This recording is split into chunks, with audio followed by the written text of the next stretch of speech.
সুনীল গঙ্গোপাধ্যায়ের পাহাড়চূড়া। অনেক দিন থেকে আমার একটি পাহাড় কেনার শখ, কিন্তু পাহাড়কে বিক্রি করে আমি জানি না। যদি তার দেখা পেতাম, দামের জন্য আটকাতো না। আমার নিজস্ব একটা নদী আছে, সেটা দিয়ে দিতাম পাহাড়টার বদলে। কে না জানে পাহাড়ের চাইতে নদীর দামই বেশি। পাহাড় স্থাণু, নদী বহমান, তবু আমি নদীর বদলে পাহাড়টাই কিনতাম, কারণ আমি ঠকতে চাই। নদীটাও অবশ্য কিনেছিলাম একটা দ্বীপের বিনিময়ে।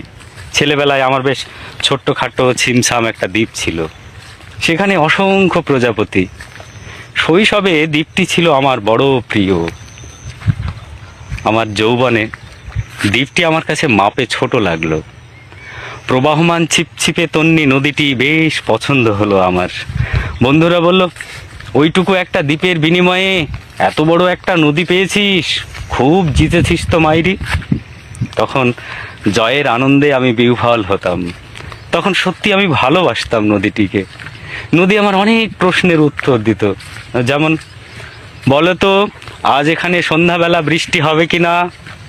সে বলতো, আজ এখানে দক্ষিণ গরম হাওয়া, শুধু ছোট্ট একটা দ্বীপে বৃষ্টি।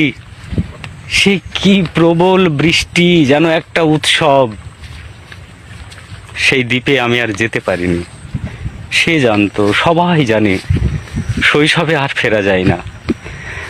এখন আমি একটা পাহাড় কিনতে চাই। সেই পাহাড়ের পায়ের কাছে থাকবে গহন অরণ্য। আমি সেই অরণ্য পার হয়ে যাব, তারপর শুধু রুক্ষ কঠিন পাহাড়। একেবারে চূড়ায়, মাথার খুব কাছে আকাশ, নিচে বিপুলা পৃথিবী, চরাচরে তীব্র নির্জনতা।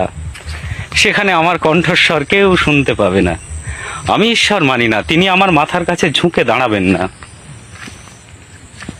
আমি শুধু 10 দিককে উদ্দেশ্য করে বলবো, প্রত্যেক মানুষই অহংকারী। এখানে আমি একা, এখানে আমার কোনো অহংকার নেই। এখানে জয়ী হওয়ার বদলে ক্ষমা চাইতে ভালো লাগে। হে 10 দিক, আমি কোনো দোষ করিনি, আমাকে ক্ষমা করো।